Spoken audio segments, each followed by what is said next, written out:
Mama don't allow no architecture around here. Mama don't allow no architecture around here. Oh, I don't care what Mama don't allow, gonna draw mine modern anyhow. Mama don't allow no architecture around here. Hey y'all, I'm Frank King, and welcome to US Modernist Radio, where we talk and laugh with people who enjoy, own, create, dream about, preserve, love, and yes, hate modernist architecture, the most exciting and controversial buildings in the world.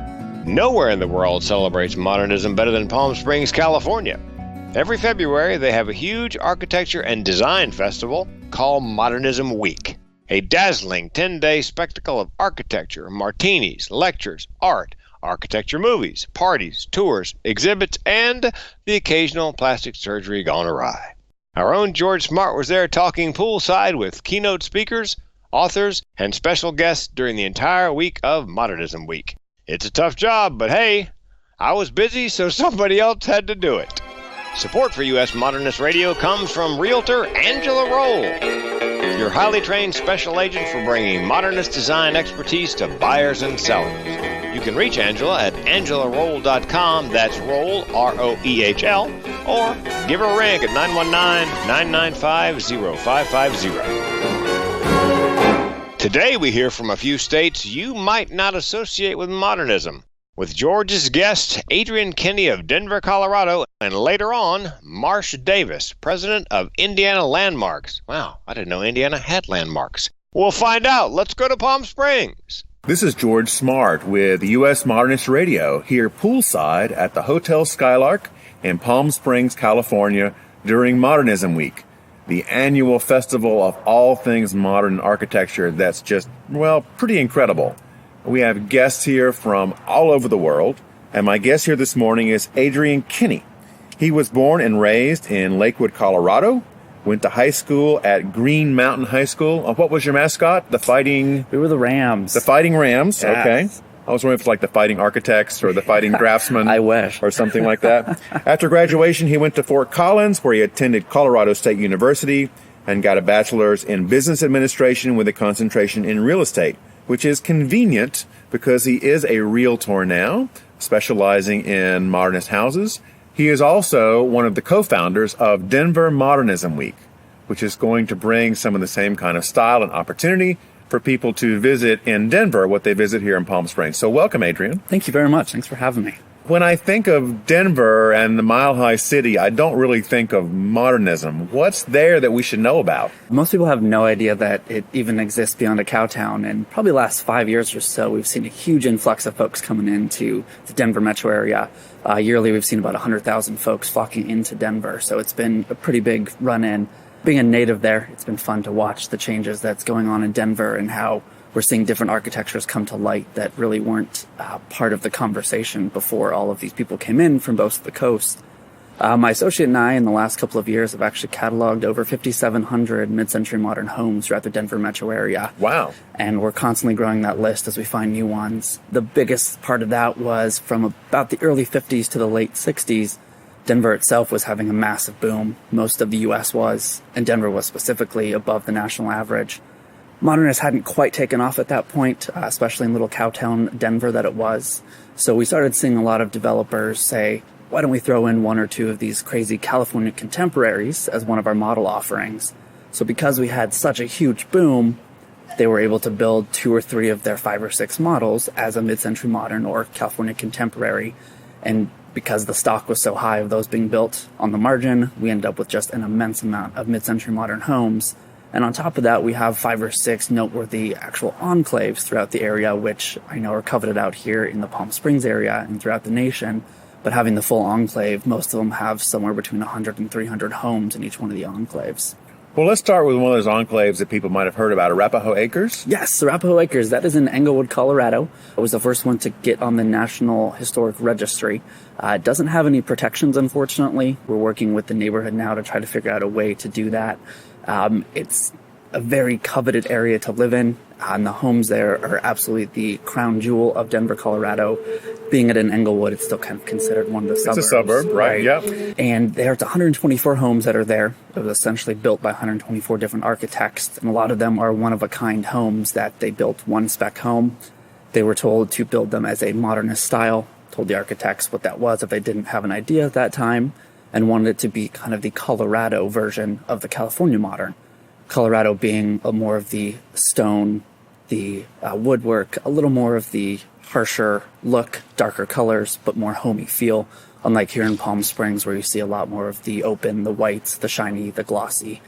Colorado's modern, for the most part, for the mid-century world, was very much in that brown realm with a lot of natural elements. Well, that's 124 out of 5,700. Where did the other ones come from? So the rest of them are all over the Denver metro area. Some of the bigger enclaves that are more known are Crisana Park and Linwood, which are over near the Cherry Creek North area. We've actually got the largest enclave of Cliff May homes outside of Long Beach. Really? We do. We have 175 of those. They are in Harvey Park, which is in southwest Denver. And they're all in one single enclave and about 3.5 streets wide by 2 long. And it's a very cool enclave. And actually 80219, the zip code that they fall in, is the largest zip code concentration of mid-century moderns in one single zip code. And it's all in that Harvey Park area. 80219. Will there be a TV series named that coming out soon? I would hope to bring one forth. That would be Are we going to see you on HGTV, Adrian? I wouldn't be surprised someday. That's my hope. I've done enough renovations, and my true passion is this mid-century world. And it's just been a crazy kind of adventure the last couple of years. So if there one ends up, you heard it here first that it started. Right. Coming this fall, 80219 with Adrian Kinney. Done. Sign me up. We'll get started filming today. Now, what about developer-sponsored areas? Like, are there enclaves of Eichlers there or other developers that set up once this got popular and they wanted to catch into this trend? The Crisana Enclave and the Linwood Enclave, built by the same developer, they had some influence, and funny enough, Brad Wolf is the developer, still has an address here in Palm Desert, and after this I'm going to go knock on his door and see if he is still alive and kicking there. That's the last known address that we have of him to find out more information.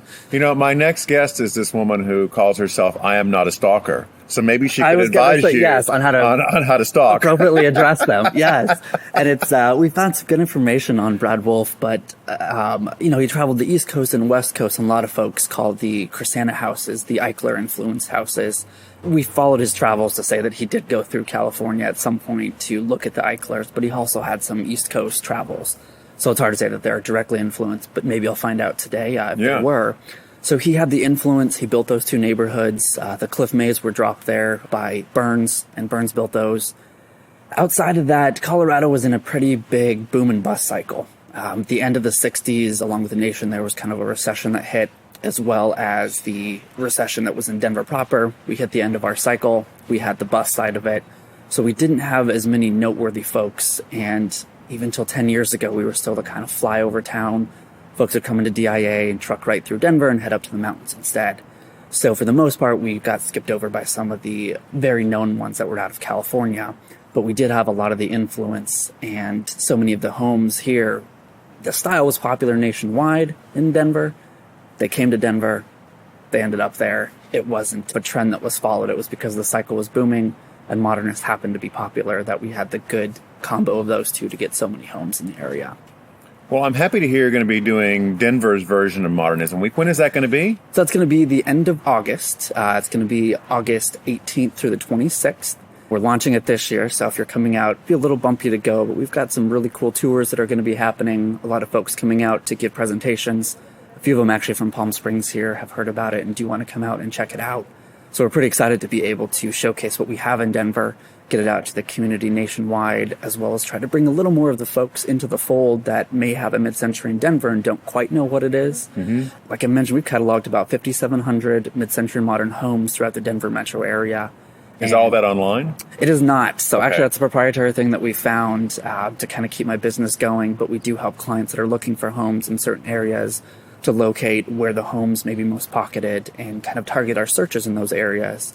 We've been doing a lot of direct mailers to those homes to kind of even educate a lot of those homeowners about what they may have a lot of them have no idea they're sitting in a mid-century home. Oh, sure. They may have bought it late 70s, and they may have been pretty badly ruined from the lovely 70s and 80s eras.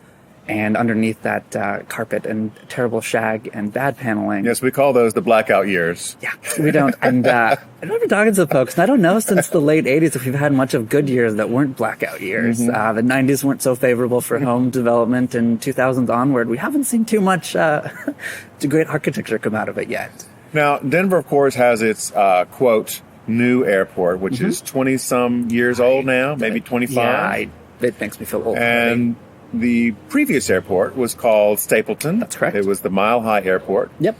I remember reading that property was going to get turned into this really kind of modernist development. Is going to be really fantastic things. Did that actually turn out, or did it go another way? Well, another way, as most things do. It's best laid plans of mice and men.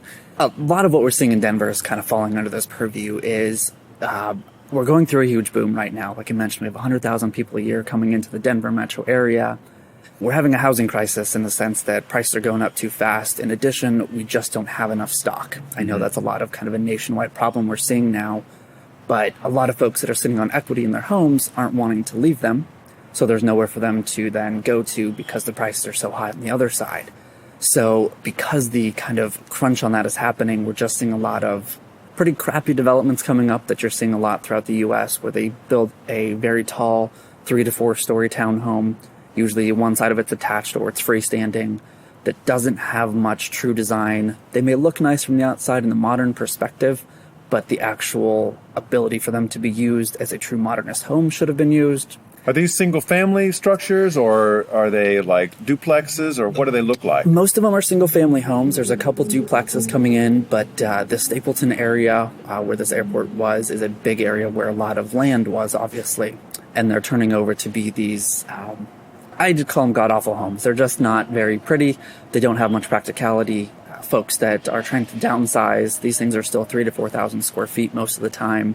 Baby boomers don't really want to be going up and down stairs for the most part anymore. Right. As well as folks that have kids, they may go into the home as newlyweds, but then maybe kids come along and then they're chasing their kids up and down 3 flights of stairs and realize that there's no functionality in the homes. We just need to ban stairs, evidently. It's an interesting concept. So Where's seeing the Jetsons where you have that little pad that lifts you right up from the next floor, right? I wish we had that. We do have the Jetsons house, which is the Deaton house up in Evergreen. Oh, area. yes. So I love that house. The sleeper house. Yes, that is it. Now, let me ask you about that house. Yeah. Did they ever open that up for people to see? They used to.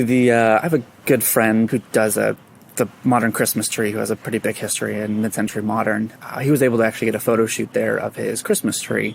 So we got a kind of one-on-one with the owners of the house, and they were actually very private people.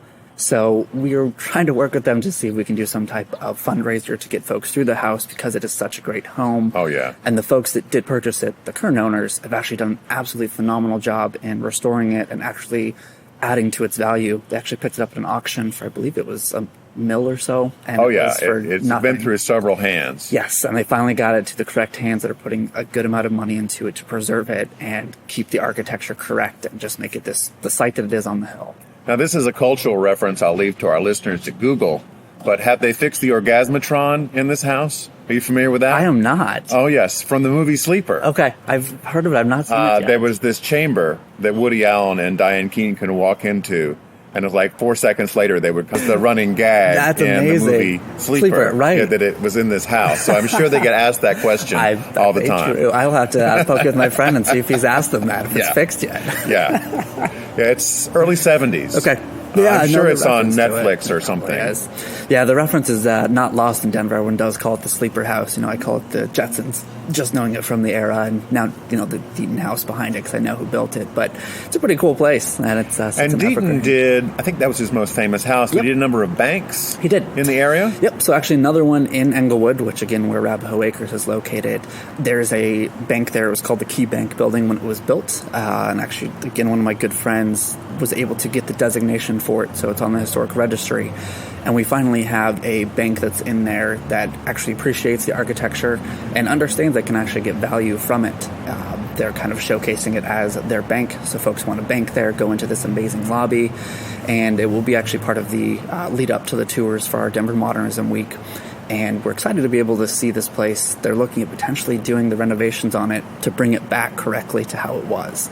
So we're hoping they actually follow through with that, because it would be, again, a great spectacle for folks to be able to bank there, go into this lobby of the 50s and have this bank to call home, but also be able to preserve it for the folks that truly love modernist architecture and history.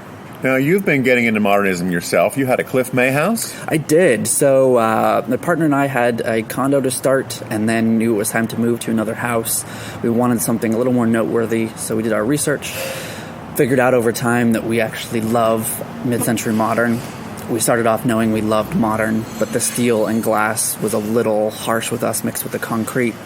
As we learned over time, with the wood elements brought in and the warmer effects, realized this whole thing was called mid-century modern.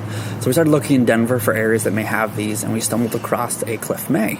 And again, the Cliff Mays are in Harvey Park, which is in southwest Denver. And there are 175 of them there, which is actually the largest enclave outside of Long Beach. 80219, again, the zip code was the hardest hit in the Denver area through the 08 recession. So a lot of the homes did fall into disrepair, but luckily they were built very well, and they didn't actually have much damage to them. They were just more damaged on the cosmetic side during bad renovations. So we were able to pick up one, lived in it for 3 years, did the work and renovation on it fully.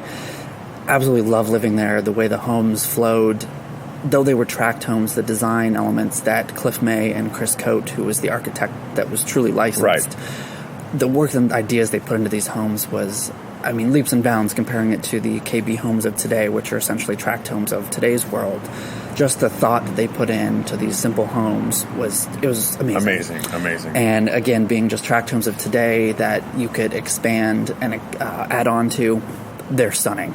So we were able to actually do the full renovation to this. I ended up winning the Denver Mayor Design Award for the work I did on it. Okay. And really helped to bring folks into the area that truly appreciated what mid-century modern was. And on top of that, who Cliff May was and how to correctly renovate these homes. And that's where we really started to bring in the talks about how does value become affected by doing the homes correctly. And it was a nice change that we had a couple flippers that still thought this was a just plain Jane area. Right. They bought a Cliff May, did the classic oak shaker granite countertop, slap bam, done in a couple weeks. And the ones I was bringing onto market were done correctly. And it was really nice to see the juxtaposition of the ones that were done right, the ones that were the Home Depot finish. Same amount of money put into both. Yeah. But the ones done right were flying off the shelves for considerably more money. Yeah. So it was very nice to be able to showcase to homeowners that may not believe the area was turning yet, or believe that it was worth the time to invest in them correctly, that it was actually worth it to do so. And since then, Cliff Mays have really taken off, and it's become a really cool area of very like-minded folks that truly appreciate mid-century modern and Cliff May, and have kind of created a really cool design element in that southwest part of Denver. Well, thanks so much for dropping by, Adrian. Absolutely. Is there a website for your Modernism Week conference yet? There is. Right now it'll port through my site, but it'll be up and running by the end of this week. But it's going to be denvermodernismweek.com. denvermodernismweek.com. That's it. Hey, thanks, Adrian. Appreciate it. All right, see you soon.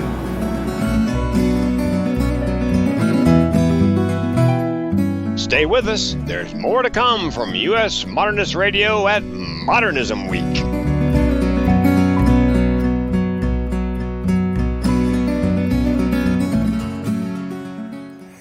This is George Smart with US Modernist Radio here at Modernism Week in Palm Springs, California, poolside at the Hotel Skylark, where the wind has died down a bit this morning and the sun has come out and it's just beautiful.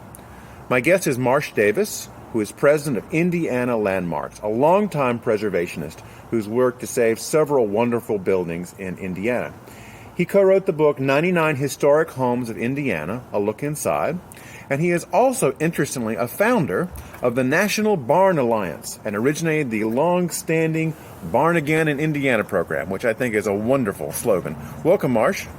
Thank you, George. Good to be here. Good to be back. Yeah, thanks for coming back on the show. When we last talked to you at Modernism Week last year, you were telling us about a Keck house that was going to go open for the public to visit in October and December. Catch us up on that.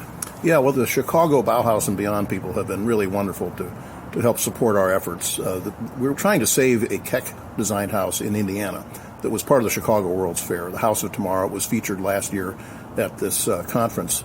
And to help us with that effort and to help raise some funds, our friends in Chicago have staged 2 open houses at a Keck and Keck designed house in Highland Park. It's a very distinctive house, somewhat unusual, and it's been on the market for some time.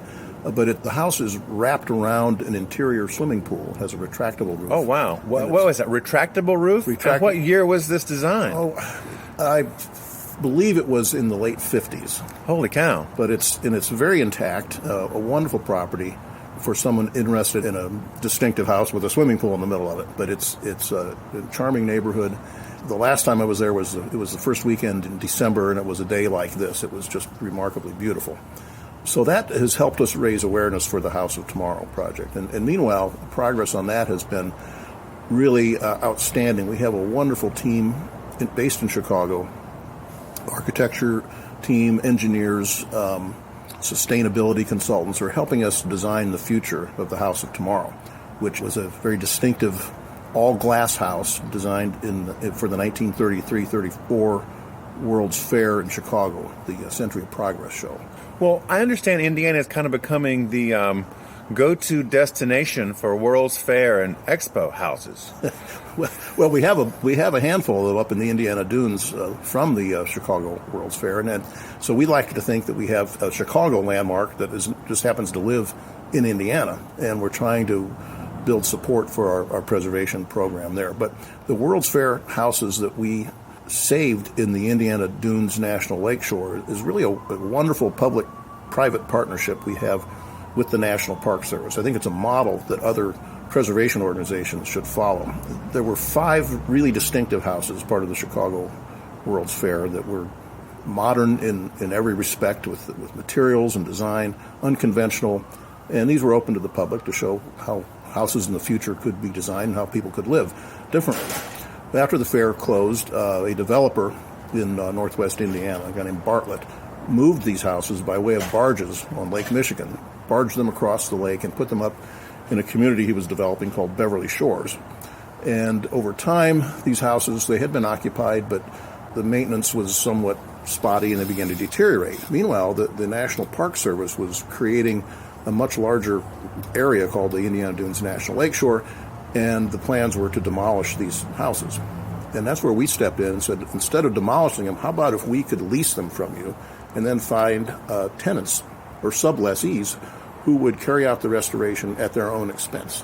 The payoff is they get to live in these wonderful homes in a stunning location right on the lake. You can see Chicago glimmering in the distance.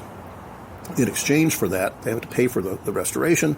At the end of the day, the National Park Service still owns the properties. They're public assets, but restored entirely by private dollars. Well, we've saved 4 of the 5, and the House of Tomorrow remains our singular challenge there.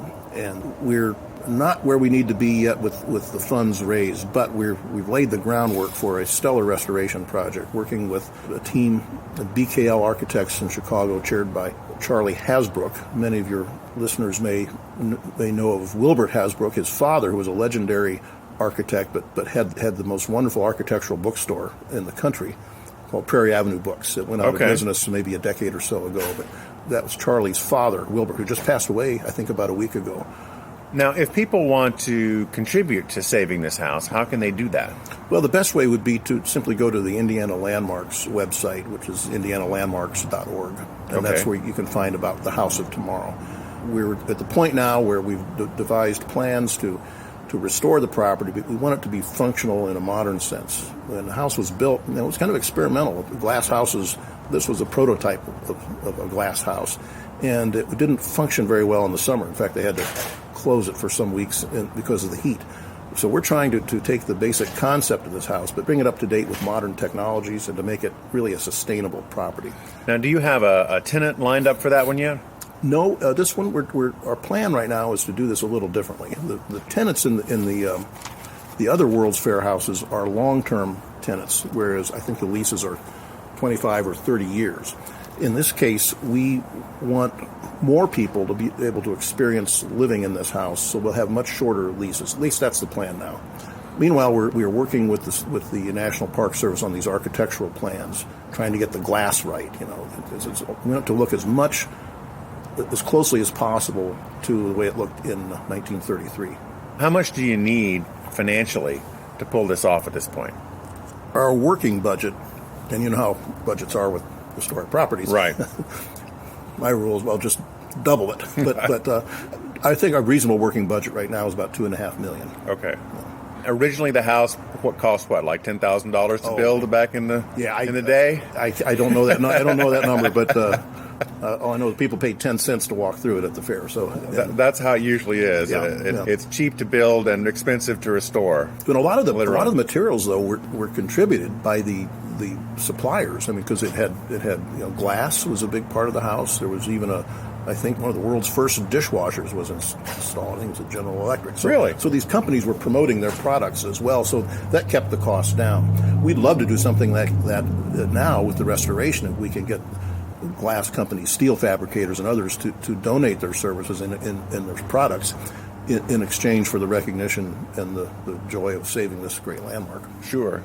So let's move on from this project. I understand you're working on saving Frank Lloyd Wright House now. Well, I would say it doesn't need to be saved, but it's the subject of my talk this afternoon here at Modernism Week. And it's a house called Samara. It's one of Frank Lloyd Wright's last designs. It was designed, really completed. The design was mostly done in 1954 with some modifications in 1955.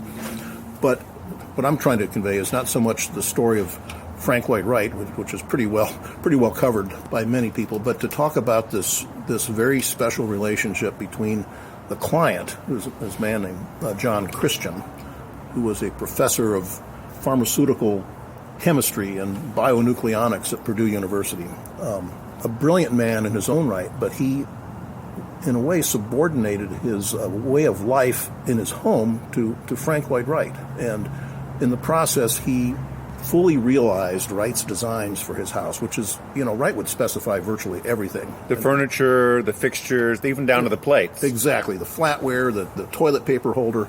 And this guy, John Christian, it took him half of his life, but he ultimately achieved virtually everything that Wright specified. The only thing that we know that he didn't complete is a small reflecting pool that would be out in the patio, or the lanai, as Wright would call it.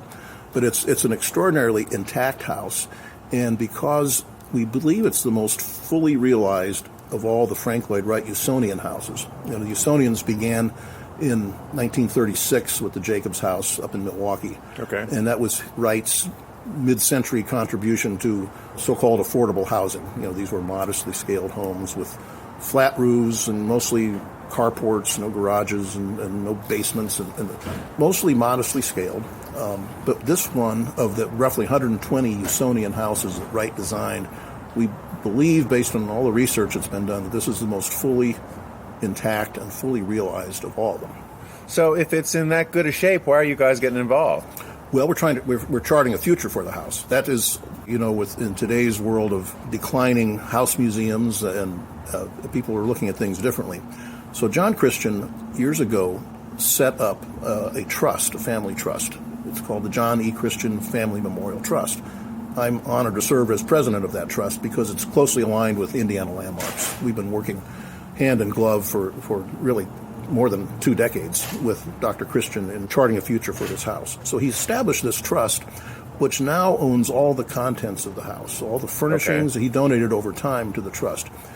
John passed away in 2015 on his 98th birthday. So he was one of the last clients of Frank Lloyd Wright. Absolutely. They're almost all gone. Yeah, and developed a very friendly relationship with the architect. Not all Wright's clients were thrilled with the master. Not all Wright's family was thrilled with the master. But this guy, John Christian, hit it off with Frank Lloyd Wright, he and his wife, in a way that makes the story, almost heartwarming to tell. But John wanted to make sure that his house remained intact for the future. As he retired from his academic life at Purdue, he really devoted himself to making the house available, not as a house museum, but for people who wanted to experience Frank Lloyd Wright in perhaps a more intimate way. He would open the house by appointment, and over the course of the last couple of decades, tens of thousands of people have gone through that house, but they're typically groups of students or scholars who are in the area, and he got endless delight in sharing his house. But it's also extremely well documented. He has every check that he sent to Frank Lloyd Wright Foundation, every receipt, every telegram, it was how they communicated back in it's all thoroughly documented. The man was amazingly meticulous in every respect. And so as the house was realized over the course of time, they were young people, John and his wife, when they commissioned Frank Lloyd Wright. In fact, they didn't really know much about Frank Lloyd Wright. They just had an interest in a modern house, and they were visiting some colleagues in New York, and they saw a Frank Lloyd Wright house. And said, well, this is kind of interesting. We'd like to have one of those too. So they go back to West Lafayette, and they pick up the telephone trying to reach someone at Taliesin up in Spring Green. And Frank Lloyd Wright himself answers the phone. So they make an appointment. This is 1950, and they go to meet with Mr. Wright. And what developed was then a series of meetings between then and Wright's death in 1959. Some rather extraordinary encounters with this great architect. I'm not quite clear on what is Indiana Landmarks going to be doing with the house. I mean, you're playing a sort of strategic advisory role at this point, or are you looking to take title to the house at some point, or how's it going to work out over the next 10 years now that he's passed away and you've got to make some decisions? Well, the house is owned by John's daughter, their only child, Linda, who lives in Houston. And she and her husband have no children, and she's been fully invested in this plan to chart a future for the house. And so ultimately the ownership will pass to the John Christian Trust, right? Which is really, in essence, part of Indiana Landmarks. I mean, it's a separate entity, but it's almost like a subsidiary. We're building an endowment that will ensure that there are resources, money, over time to maintain the property. So this is not your classic preservation project. This is more like future stewardship. Absolutely, yeah. Than anything else, because it's in good shape. You've got some money set aside. The interiors are all great. Mm-hmm. The family's not arguing with each other. Right. I mean, this is an ideal situation for you. Well, it is, but it goes back to John Christian's wisdom. He's established this trust in 1991. And began systematically building it up. So it has been in the works for a long time. Can people visit it now? They can by appointment. By appointment, okay. Mm-hmm. So you contact the house on the web and make your appointment that'd be the best to go see? Okay. Right. Mm-hmm. We have a very enthusiastic site manager. Her name is Linda Eels, and she gives a great tour of the property. But it is by appointment. And we really seek people who don't turn people away, but the typical audience is someone who has a higher level of appreciation for architecture in general, and particularly Frank Lloyd Wright. Right, sure. Well, modernism is still growing. I can't believe it. Yeah. There's so many more people showing an interest in it now. But I think your audience would really dig this property, because Frank Lloyd Wright talked about organic architecture, and in a sense is probably not the way he meant organic, but this house has been realized in a very organic fashion. It wasn't all done. In fact, some of the major features weren't done until the 1990s. It has a very distinctive copper fascia, for instance, which wraps around. That wasn't put on until 1991. So the earlier pictures of the house, you see it somewhat spare in its appearance, and over time, as John was able to have the furniture made and add all the things that Wright specified and more, the house has really come to life. But in particular, the interior, all the additions, I wouldn't say additions, but the realization of these Wright-specified items was carried out in consultation with the Frank Lloyd Wright Foundation. So John was working with apprentices that had worked with Frank Lloyd Wright back in the time when this house was designed. But 20 years later, for instance, the interior, they wanted to upgrade the interior a bit. So they worked with the Frank Lloyd Wright Foundation and sent all kinds of documentation and looked at samples. And two of Wright's proteges in the 1970s advised. So now you go into the house, and it just is alive with color. This is like really heavy-duty 70s, but it's all advised in the right spirit. If you're sitting at your laptop now, you might want to go to www.samara, that's SAMARA-house.org, and you can see pictures of the house and see how to go visit it. It certainly looks like a beautiful example of the purist school of thought, which tends to be associated with Wright. People who have Wright homes generally are trying to get them back to their very birth moment. Yeah. But again, that birth moment took place over decades in this house. And again, we think this is the most thoroughly realized of his Usonian houses. And for that reason, it took 7 years, but for that reason, we were able to get it listed as a National Historic Landmark. Okay. That's a very high designation from the National Park Service. I'm not talking National Register. That happened earlier. By the way, we got it listed when Samara was only 36 years old, which is something of a feat. Yes. But years That's later... like a 14-year-old Olympic skier. Yeah, right. So years later, we went for the higher bar, but it took 7 years, and we worked with Scott Perkins, who now works at Falling Water. He was the author of the National Historic Landmark, and got it achieved shortly before John passed away in 2015. Are there any more of the World's Fair houses, like either for Chicago or New York or things like that, that are out there somewhere that need to be preserved or reassembled or somehow rescued? Because I know that was a big deal back in the day to build demonstration houses, not just for World's Fairs but for other events. You know any of those that we should be looking for? Well, there is one in the north side of Chicago, and I'm sorry I don't have the details. It's a metal skinned house, very much akin to the properties that we moved to the Indiana Dunes National Lakeshore. It is probably a teardown right now. I know that our colleagues at Landmarks Illinois have looked at it, and I don't know to what extent it can be saved, but it's one of that ilk. Of course, we're kind of parochial in our work. We have to be, because we have to focus on Indiana. So I don't know what other World's Fair houses there might be out from others. Okay, Illinois listeners, we want to know where this building is and what the details are. Yeah, it's been out there quite a bit, so I've not seen it myself. Well, you guys have like a Navy SEAL team of preservationists you can send across the border. You know, they've got Landmarks Illinois is a great outfit. They've got people, as is the Chicago from Bauhaus and Beyond people are terrific. Back to the House of Tomorrow for a moment. That project has been really a great way to build rapport across the state lines with other people. And that's good. We all ought to be doing that. Well, Marsh, thanks so much for dropping back by again this year. Thank you, George. And have a great talk today. Thank you. All right. Bye-bye.